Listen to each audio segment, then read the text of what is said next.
ইসরায়েলে 3 গুরুত্বপূর্ণ স্থাপনায় একযোগে হামলা চালিয়েছেন ইয়েমেন। দীর্ঘদিন ধরে চলা ফিলিস্তিনিদের উপর চলা নিঃসঙ্গতার জবাবে ইয়েমেনের এবার এমন এক হামলা চালিয়েছে যা অবাক করে দিয়েছে নেতানিয়াহু ও তার মৃত্যু ট্রাম্পকে।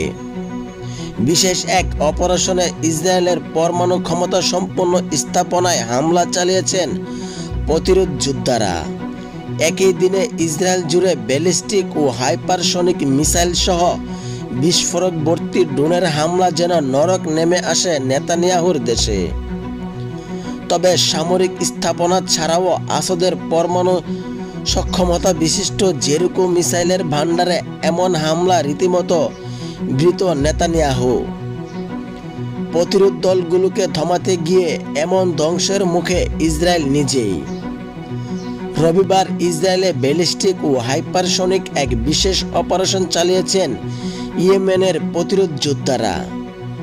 আসাদ অঞ্চলের ইসরায়েলের সৎ মিখা বিমান ঘাঁটিতে আশ্রে পড়ে প্যালেস্টাইন 2 হাইপারসনিক মিসাইল। গোয়েন্দার তথ্য মতে আসাদের এই বিমান ঘাঁটিতে পরমাণু ক্ষমতা সম্পন্ন জেরিকো মিসাইল সংরক্ষণ করেছেন ইসরায়েল। একই সময় বেন গুরিয়া বিমানবন্দরে জুলফিকার ব্যালিস্টিক মিসাইল। আশেক লনের সামরিক স্থাপনায় ইয়েমেনের ড্রোনের হামলায় ঘটে ভয়াবহ বিস্ফোরণ। একযোগে 3টি গুরুত্বপূর্ণ স্থাপনায় এমন হামলার এখন আতঙ্কে ইসরায়েল বাহিনী। কয়েক মাসের চেষ্টাতেও প্রতিরোধ দলগুলোর অস্ত্রাগারের কাছে পৌঁছাতে পারেনি ইসরায়েল ও তাদের মিত্র আমেরিকা।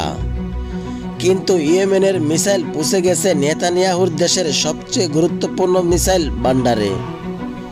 ইয়েমেনের একের পর এক হামলা এই দিন দেশ জুড়ে নামে আতঙ্ক ও ধ্বংস।